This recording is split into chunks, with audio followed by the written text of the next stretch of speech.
membahas tanda-tanda dari tanda-tanda kiamat besar. Ma'asyiral muslimin yang dimuliakan Allah Subhanahu wa taala, saya ulas kembali bahwa tanda-tanda kiamat besar itu ada 10. Dan kalau muncul salah satunya, maka akan terus muncul berurutan sampai kiamat dibangkitkan. Yang pertama sudah kita bahas, khurujud dajjal, munculnya dajjal. Dan dajjallah fitnah yang paling besar sejak Allah ciptakan Adam sampai kiamat dibangkitkan.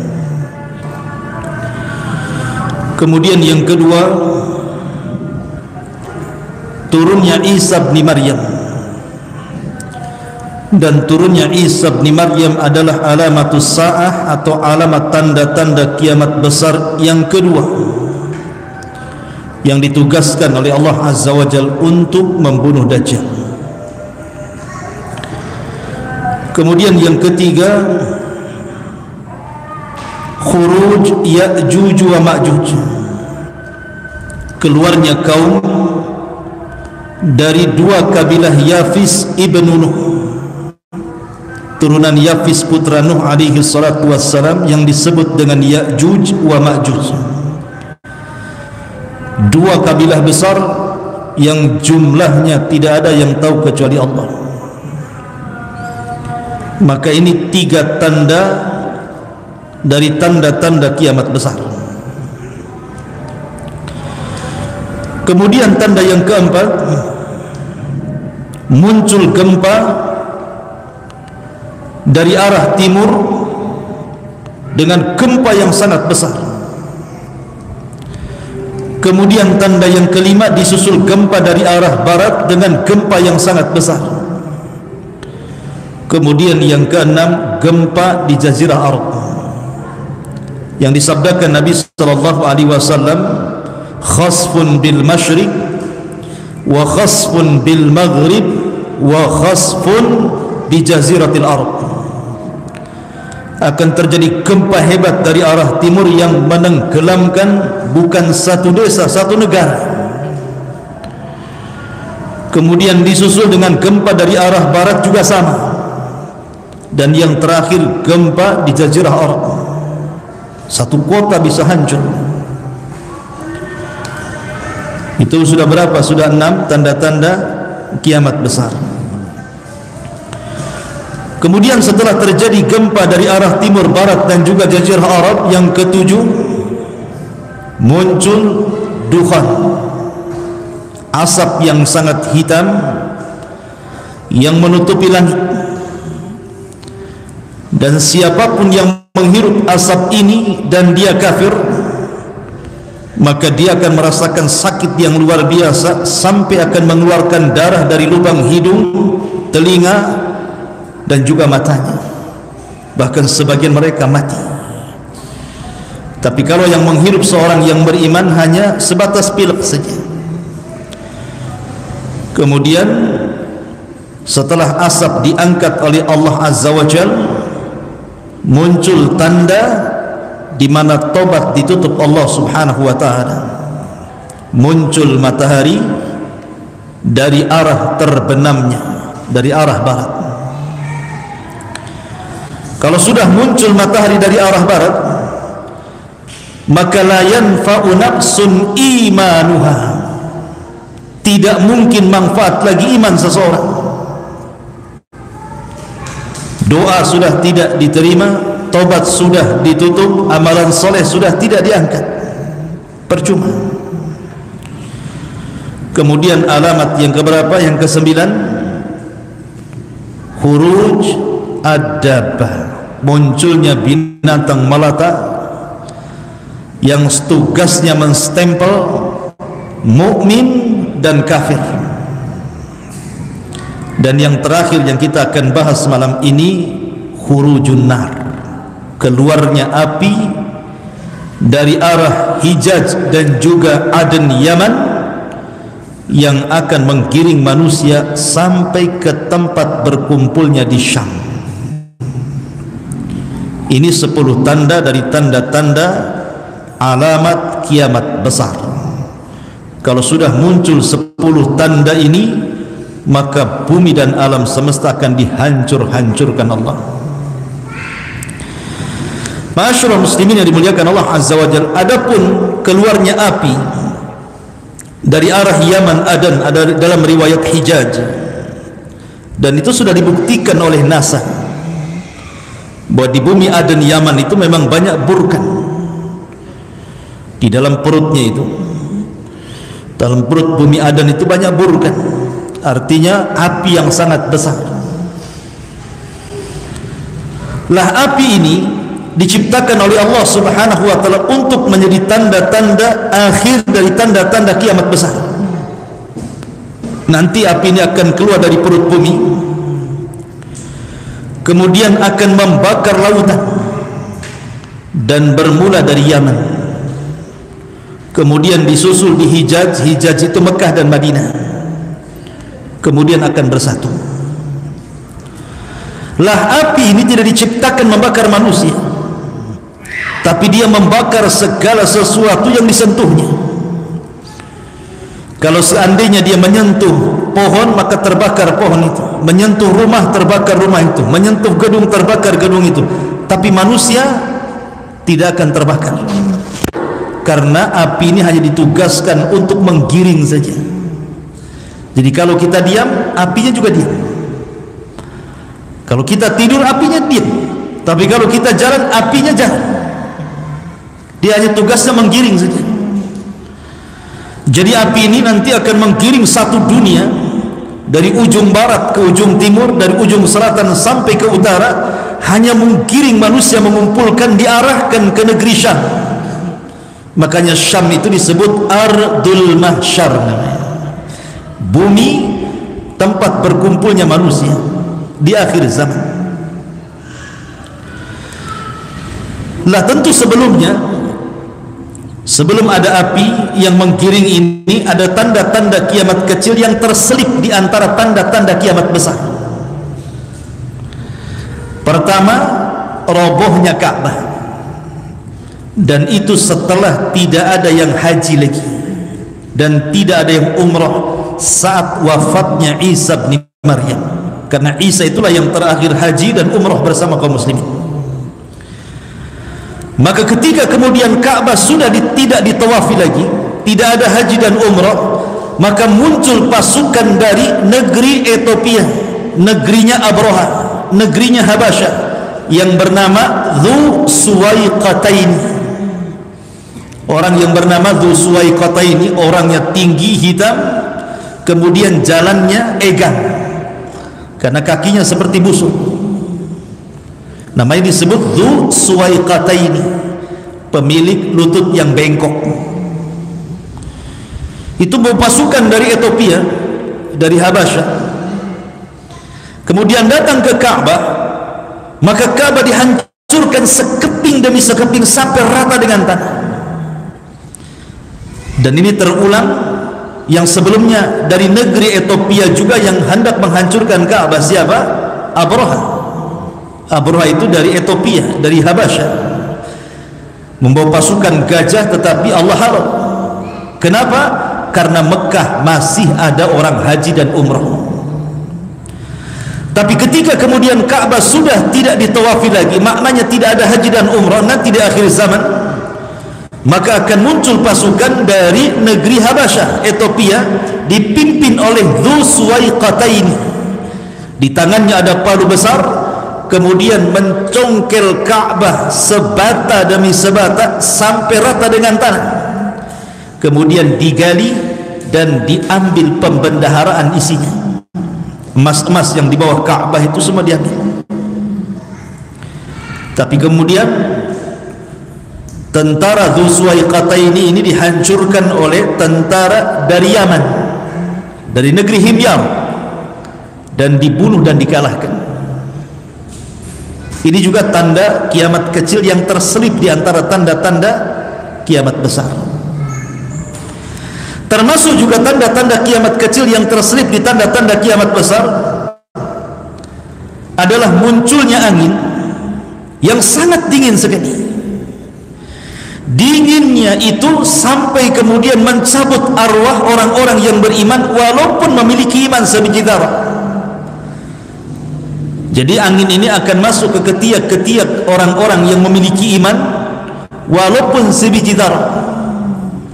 Tidak ada yang tersisa, sehingga yang disisakan hanya orang-orang yang tidak ada iman lagi, hanya orang-orang kafir dan munafik. Dari situlah Nabi SAW bersabda, la taqumus sa'atu illa ala syiraril khalqi. Tidak tegak hari kiamat kecuali di atas orang yang paling buruk yang hidup di permukaan bumi, karena sudah tidak ada orang yang beriman. Ya. Ma'asyiral muslimin yang dimuliakan Allah Subhanahu wa taala, lah ketika itulah maka tanda-tanda kiamat yang terakhir, muncul api dari arah Adan Yaman dan menggiring manusia dari Hijaz terus sampai satu dunia dikumpulkan di Ardus Syam, di negeri Syam. Apa yang terjadi setelah manusia dikumpulkan di negeri Syam? Maka Allah Subhanahu wa taala perintahkan Israfil. Israfil ini sebelumnya tidak meletakkan sangkakalanya di mulutnya, dan baru meletakkan sangkakala di mulutnya itu ketika Nabi SAW diangkat menjadi Nabi dan Rasul. Jadi ketika Rasul diangkat jadi Nabi dan Rasul, mulailah moncongnya sangkakala itu diletakkan di mulut Israfil. Makanya Nabi SAW suatu ketika pernah tidak bisa tidur, tidak enak minum, tidak enak makan, gundah gulana, termenung, sehingga sahabat bertanya, ma sya'nuka ya Rasulullah, ada apa dengan kau hai Rasul? Maka Nabi SAW mengatakan, fa kaifa una, bagaimana aku bisa merasakan nikmat, kata Rasul. Fa kaifa una wa sahibul qarni qad iltaqamal qarna, sementara pemilik tiupan sangkakala itu sudah mulai meletakkan moncongnya di ujung mulutnya. Bagaimana aku akan nikmat tidur, nikmat makan, nikmat minum, sementara sahibul qarni qad iltaqamal qarna? Rasul mengistilahkan sangkakala dengan kalimat al-qarnu. Qarnu itu artinya tanduk binatang, bahasa Arabnya. Tanduk itu kan mulai membesar kemudian mengerucut kecil kan, besar kemudian mengerucut mengecil. Begitulah bentuk sangkakala seperti tanduk, karena bahasa Arabnya disebut al-qarn. Jadi Nabi SAW menghabarkan bahwa sejak diutusnya beliau itu sudah tanda dari tanda-tanda kiamat. Karena setelah Nabi SAW tidak ada Nabi lagi masalahnya, artinya sudah tunggu kiamat saja. Kalau masih ada Nabi lagi berarti masih lama kiamatnya kan. Kalau sudah tidak ada Nabi dan Allah katakan ma kana Muhammadun aba ahadi min rijalikum walakin Rasulullah wa khataman nabiyyin, sementara dia adalah Rasulullah dan penutup para nabi, berarti menunjukkan bahwa kata Nabi, ana was-sa'ah kahataini, kata Rasul, saya dan jarak hari kiamat itu seperti ini. Kemudian Rasul mengisyaratkan dua jari, jari tengah, wusta dan syababah, kemudian dirapatkan. Seperti itulah jarak diriku dan juga kiamat. Dan kematian Rasul juga tanda-tanda telah dekatnya kiamat. Kata Rasul, u'dud sitan baina yaday sa'ah, perhatikan 6 perkara sebelum tegaknya hari kiamat. Salah satunya kata Rasul, mauti, kematianku. Jadi kematian Rasul pertanda kiamat sudah dekat. Tetapi kapan dekatnya, seberapa dekatnya, wallahu alam, jangan memprediksi lah ya. Karena ada orang yang memprediksi bahwa umat ini dari sejak diutusnya Rasul sampai kiamat itu katanya 1500 tahun, dan sekarang sudah 1423. 43, berarti sisa berapa tuh? 7 tahun. 7 tahun lah. Kan 1443 kan?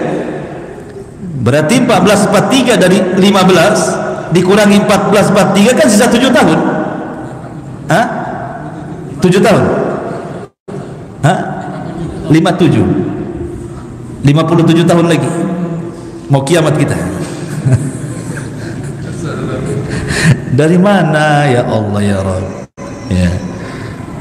Kok bisa memprediksi 1500 tahun? Ma'asyiral muslimin, kalau seandainya penetapan hari kiamat itu ada sesuatu yang sangat penting, tentu Nabi SAW tidak mungkin meninggalkan sebuah penjelasan di waktu yang sangat dihajatkan. La yajuz ta'khirul bayan fi waqtil hajah, kata para ulama.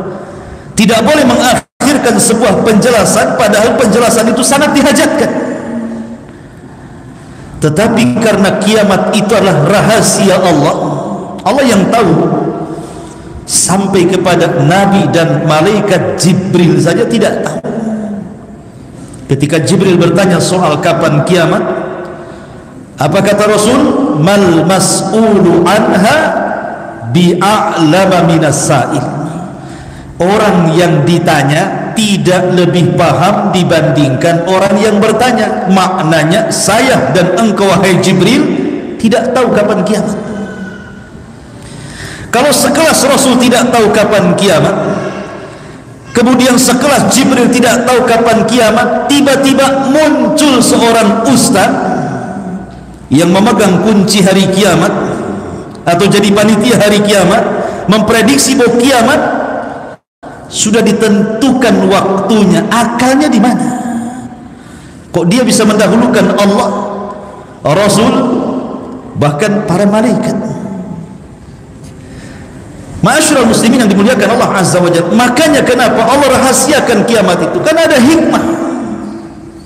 Ada hikmah di balik rahasia. Kenapa Allah tidak memberitakan kiamat itu? Kapan terjadinya? Hanya diberitahu waktunya saja. Fi sabihati yaumil jum'ah, di pagi hari yaumul jum'ah, itu saja. Kapan bulannya, kapan tahunnya, kapan tanggalnya, wallahu a'lam. Hanya disebutkan fi sabihati yaumil jum'ah, di waktu fajar di hari Jumat, itu saja. Makanya Jumat itu hari yang besar bagi kaum muslimin. Apa hikmah tidak diberitahukan? Supaya kita persiapan. Makanya ketika seorang badui datang kepada Nabi SAW, kemudian memaksa Rasul untuk memberitahu kapan kiamat. Ya Rasulullah, mata sa'ah. Rasul, kapan kiamat Rasul? Rasul tidak mau menjawab sampai 3 kali.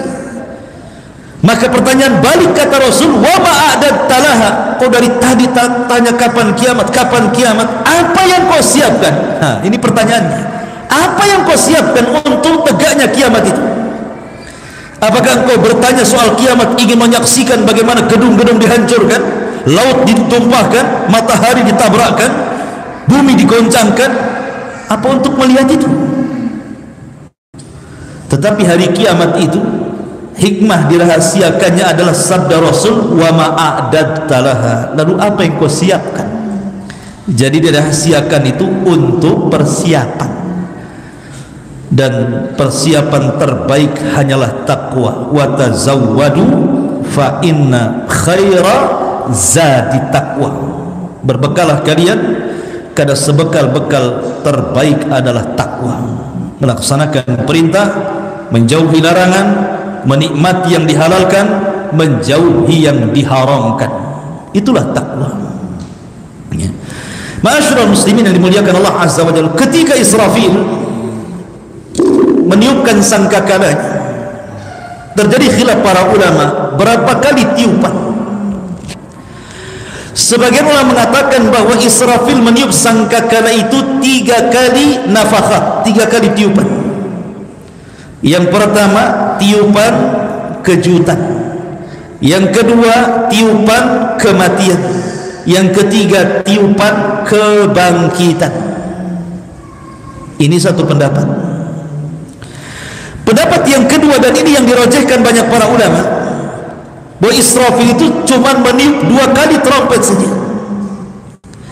Tiupan yang pertama adalah tiupan kejutan sekaligus tiupan kematian, dan tiupan yang kedua barulah tiupan kebangkitan di padang mahsyar.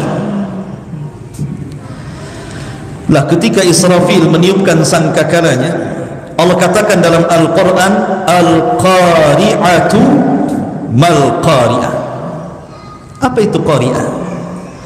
Qari'ah itu suara yang keluar dari moncong sangkakala yang ditiup Israfil. Dalam bahasa Arab itu Qari' namanya. Suara yang mengetuk dengan keras itu disebut Qari'. Makanya Al-Qari'atu mal-Qari'ah. Wa ma adraka mal-Qari'ah, yauma yakunun nasu kal farashil mabthus.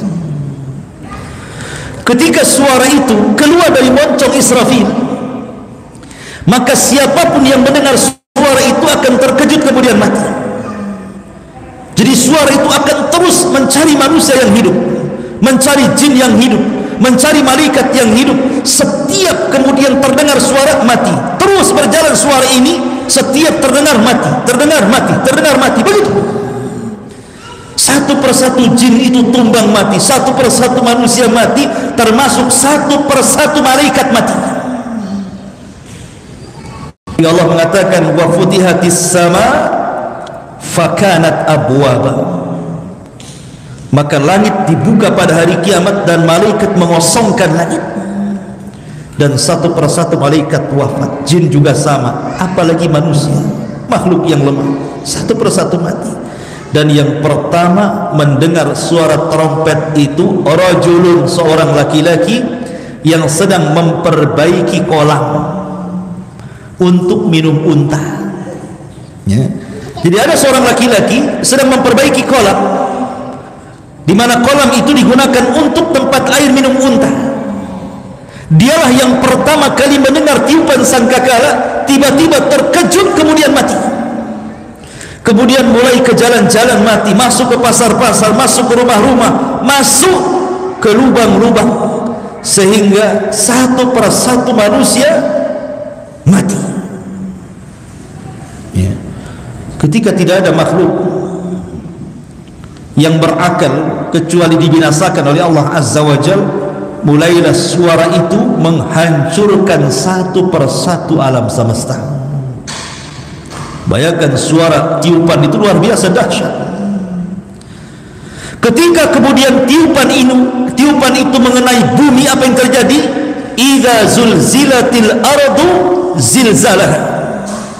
Maka bumi yang kita pijak ini menjadi gempa. Zilzalah. Zilzal diidofahkan kepada bumi. Allah tidak mengatakan idza zulzilatil ardu zilzalan, bukan. Tapi Allah mengatakan idza zulzilatil ardu zilzalaha. Ada haknya di sini. Hak ini idofah ke mana? Kembali ke bumi. Kenapa diidofahkan kepada bumi? Artinya gempa ini bukan di satu tempat, itu maknanya. Tapi satu bumi akan terjadi gempa. Kalau sekarang terjadi gempa di Lombok, di Batam tidak. Terjadi tsunami di Aceh, di Batam tidak. Tapi nanti kiamat, mau di Batam, mau di Tanjung Pinang, mau di Lombok, mau di Aceh, mau di Indonesia, mau di Australia, mau di mana-mana satu dunia terjadi gempa. Itu maksudnya. Makanya Allah idofahkan dengan kalimat ha, zilzalaha. Dalam ilmu nahwu namanya mudhaf ilaih. Mudhaf ilaih.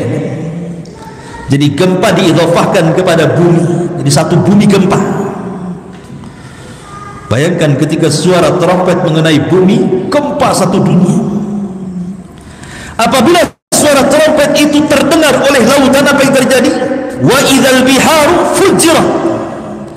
Maka air yang di lautan itu tertumpah ke daratan.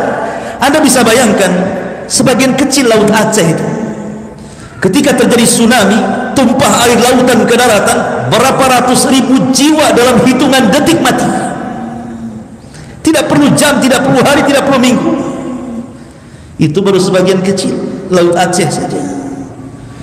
Gimana lautan satu dunia tertumpah ke daratan, sementara isi daripada lautan itu api yang membakar, maka tidak ada yang selamat, ikhwan. Mau kemana lagi kita ini? Lihat dahsyatnya suara trompet itu. Dan apabila suara trompet itu memukul gunung-gunung, apa yang terjadi? Gunung itu pertama akan tercabut, karena gunung itu kan pasak. Allah mengatakan dalam Al-Quran, wal jibala autada, dan gunung-gunung itu jadikan pasak. Kalaulah tidak ada gunung, maka akan terjadi gempa yang disebut dengan vulkanik.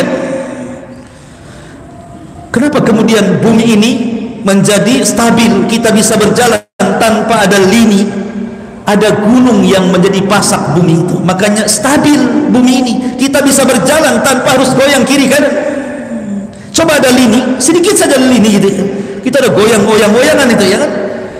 Karena ada gunung itulah bumi stabil. Makanya Allah mengatakan wal jibalu autada, dan gunung itu jadikan pasak bumi. Ini pasak tercabut nih. Apabila pasak tercabut ini, kemudian gunung pun geser, kemudian keluar dari pasaknya, kemudian tiba-tiba gunung terbang ke atas, kemudian di langit diadu-adukan satu gunung dengan yang lainnya. Apa yang terjadi? Al-qari'atu mal-qari'ah wa ma adraka mal-qari'ah yawma yakunun nasu kal farashil mabthuth wa takunul jibalu kal ihnil manfush. Bayangkan Allah mengatakan gunung itu seperti kapas. Antum ambil kapas, taruh di kipas gitu kan, hambur-hambur kemana-mana ya. Jadi awalnya tercabut, kemudian tergeser, kemudian terangkat, kemudian diadukan, kemudian jadi pasir, balik lagi ke bumi. Suara trompet bisa menjadikan gunung seperti itu.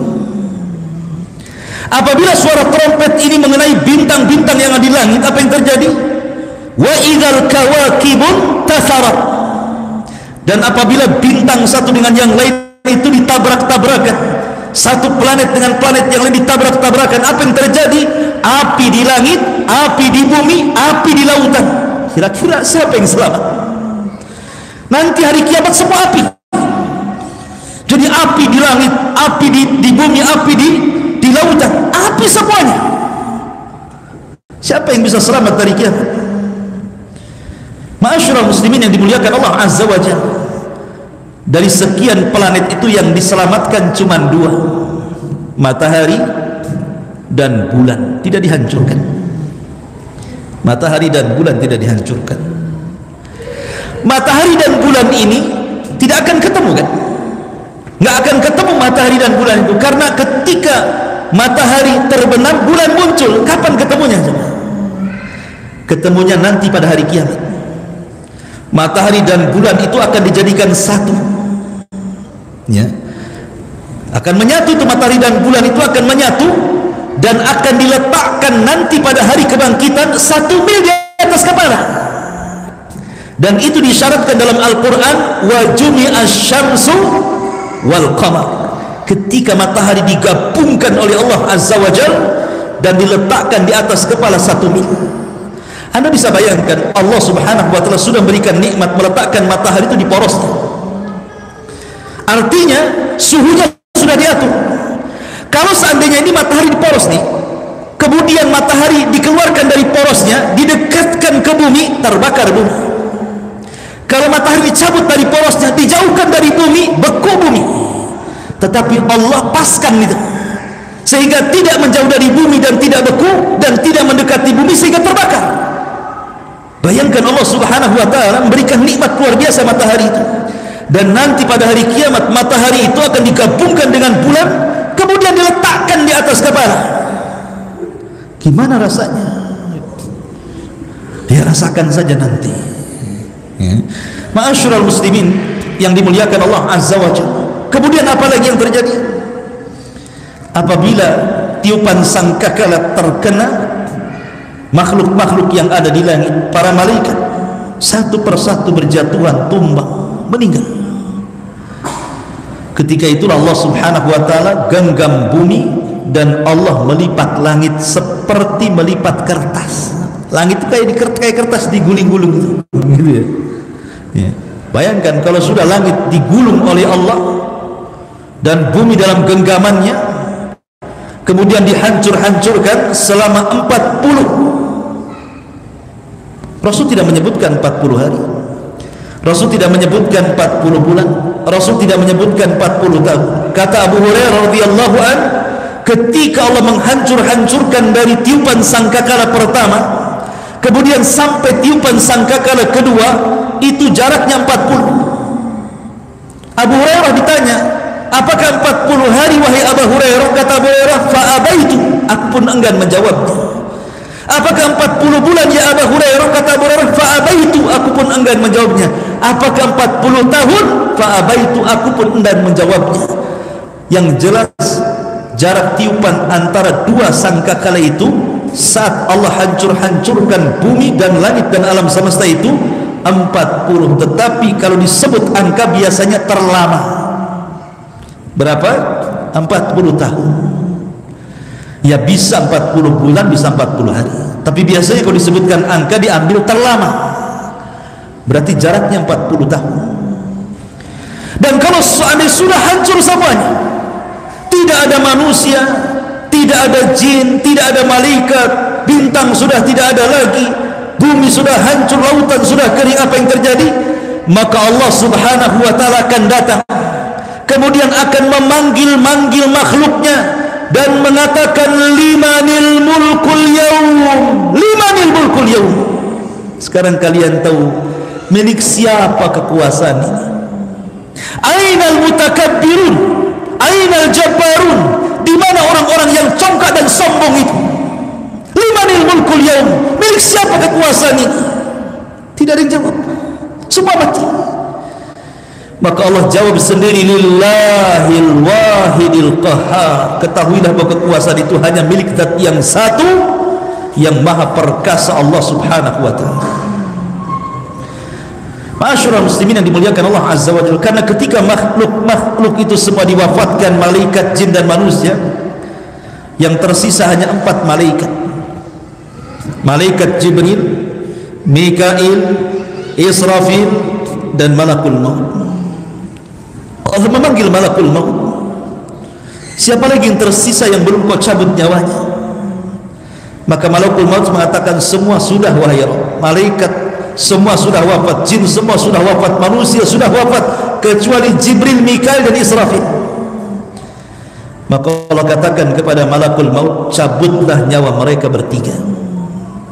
Maka mulailah kemudian satu persatu Jibril dicabut nyawanya, Mikail dicabut nyawanya, Israfil yang meniup pun dicabut nyawanya. Kemudian Allah panggil lagi Malakul Maut, ada yang tersisa? Kata Malakul Maut, tidak ada ya Rabb, kecuali hambamu yang fakir ini ya Rabb. Maka Allah mengatakan, kalau gitu matilah kamu.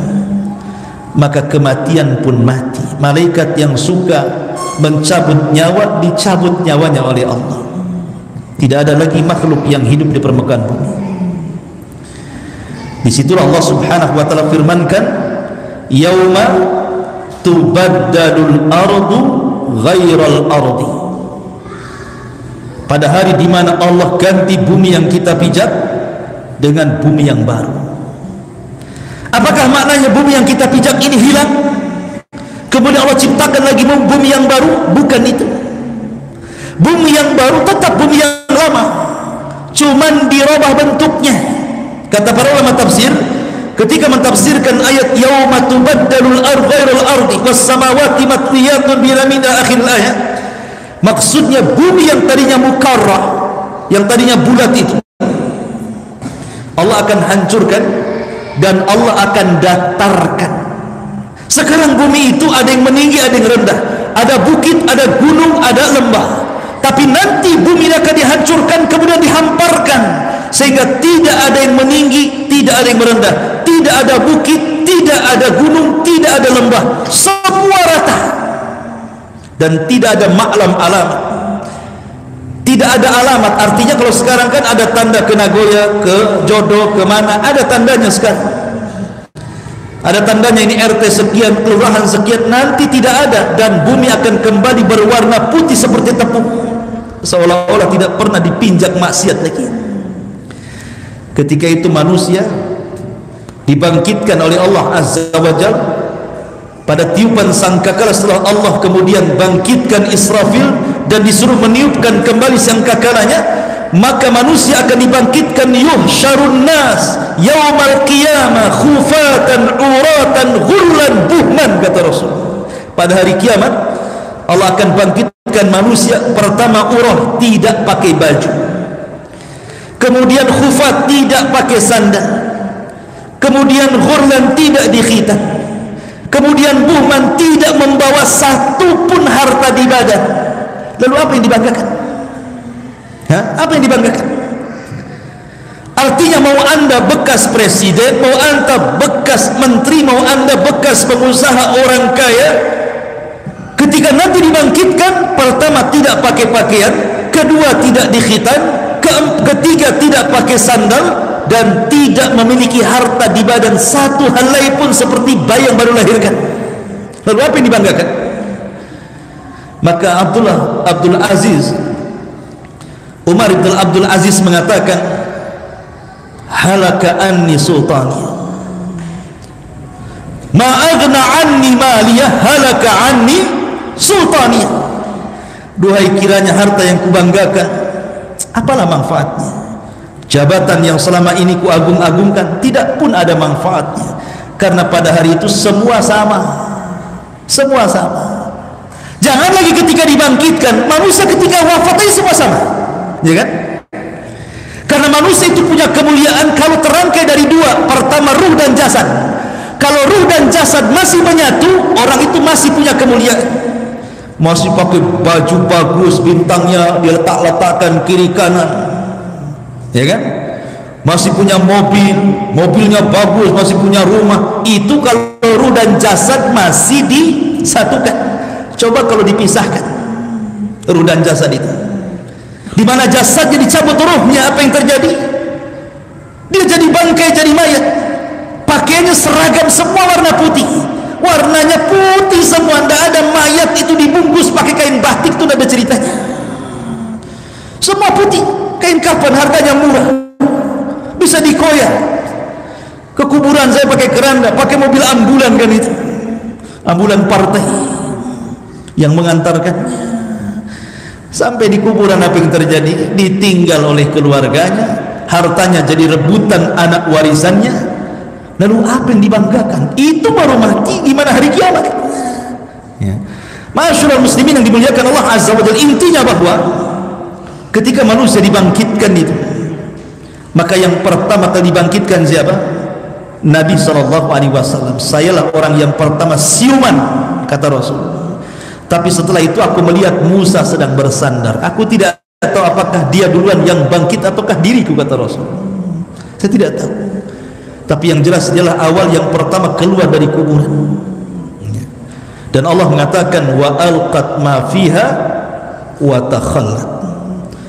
Dan ketika tiupan sangkakala yang kedua, apa yang terjadi? Wa alqat, kami munculkan jasad-jasad sejak Adam sampai yang terakhir mati, dimunculkan dari perut bumi, kemudian dilempar ke dalam, ke atas bumi itu. Dalam riwayat dalam ayat yang lain, wa akhrajatil ardu athqalaha, dan kami keluarkan beban-beban beratnya dari perut bumi, kemudian diletakkan di dasar bumi.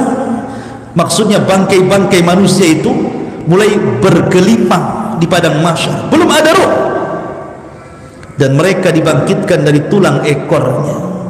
Setiap manusia yang meninggal akan disisakan tulang ekor. Tulang ekor itu kecil tapi tidak dihancurkan. Dari situ manusia dibangkitkan. Lah ketika semua jasad manusia sudah berada di permukaan di padang mahsyar, apa yang terjadi? Wa idzan nufusu zuwizat. Apabila ruh dilesatkan ke dalam jasadnya, ruhnya orang-orang kafir melesat dari sijin, dari bawah bumi yang paling dasar.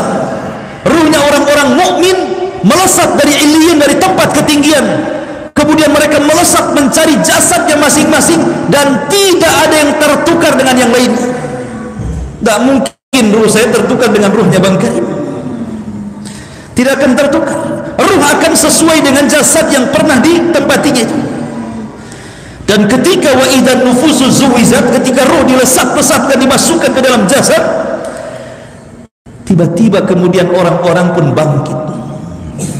Ketika mereka bangkit, kaget. Ketika kaget, itulah apa yang terjadi. Malaha idza zulzilatil ardu zilzalaha wa akhrajatil ardu athqalaha wa qala al insanu malaha. Ada apa ini, katanya. Dan dalam surah Yasin, ya wailana man ba'atsana min marqadina, celaka kami, siapa yang membangkitkan dari tidur-tidur kami. Kemudian mereka dijelaskan seperti kal jaradil muntashir. Dalam surah Al-Qari'ah, al-qari'atu mal qari'ah wa ma adraka mal qari'ah yauma yakunun nasu kal farash, maka manusia seolah-olah farash. Farash itu apa? Laron. Antum tahu laron? Kalau ada listrik, datang laron dari mana-mana, dari sawah, dari kebun itu, lihat cara terbang laron. Tidak ada laron yang beraturan. Laron itu terbang sesukanya, nabrak kawannya jatuh, nabrak kawannya jatuh, sayapnya jatuh, akhirnya besok pagi ada di bawah semua, kan? Itulah laron. Nanti pada hari kiamat orang-orang kafir dibangkitkan seperti laron. Yang dari utara lari ke selatan, yang dari selatan lari ke utara, yang dari barat lari ke timur, yang dari timur, semua beradu satu dengan yang lainnya, nggak beraturan. Seraya mengatakan ya wailana man ba'atsana min marqadina hadza, siapa yang membangkitkan celaka aku. Tapi orang-orang yang beriman tidak lari. Tiba-tiba ketika dibangkitkan, sebelahnya ada istrinya yang saleh, ada orang tuanya yang saleh dan saleh, anak-anaknya yang saleh dan saleh. Ketika melihat orang kafir yang lari ke sana kemari, mereka mengatakan hadza ma wa'adar rahman wa sadaqal mursalun. Mereka tenang dan mengatakan inilah janji Allah dan benarlah ucapan para rasul. Walladzina amanu wattaba'athum dzurriyyatuhum biimanin alhaqna bihim dzurriyyatuhum. Dan orang-orang yang beriman kemudian akan dikumpulkan bersama orang-orang yang diajak beriman dari keluarganya, dan akan berkumpul kelak. Dan itu satu kenyamanan yang tidak didapati orang kafir dan munafik saat dibangkitkan. Makanya pentingnya mengajak keluarga beriman, karena kalau sudah kumpul itu, ikhwan, tenang. Bahasa orang Jawa itu susah senang sing penting ngumpul, katanya. Nah, ya, orang Jawa ya. Kenapa? Senang. Kalau kumpul itu apa yang dimakannya senang. Minimalnya ketika berkumpul dengan orang-orang yang beriman pada hari kiamat itu ada ketenangan orang-orang yang beriman ini. Tapi orang kafir itu kan yauma yafirul mar'u min akhi. Pertama dipisahkan dari saudaranya. Wa ummihi wa abi, dipisahkan dari ibu bapaknya. Wa sahibatihi wa bani, dari anak-anaknya. Likulli imri'in minhum yauma idzin sya'nun yughni. Masing-masing orang sibuk. Sampai Aisyah radhiyallahu anha mengatakan, ya Rasulullah, kalau wanita dibangkitkan telanjang, mungkinkah orang memandang aurat yang lainnya? Ya Aisyah, kata Rasul, al-amru yawma idin asyad. Nanti hari kiamat itu perkaranya sangat keras, nggak mungkin orang sempat mandang aurat orang. Orang sudah sibuk menyelamatkan diri sendiri. Ma'asyiral muslimin yang dimuliakan, inilah terjadinya kiamat, maka berakhirlah silsilah hari kiamat. Insya Allah mungkin ke depannya kita akan mengkaji kitab sejarah, ya. Ada namanya kitab Rahiqul Makhtum.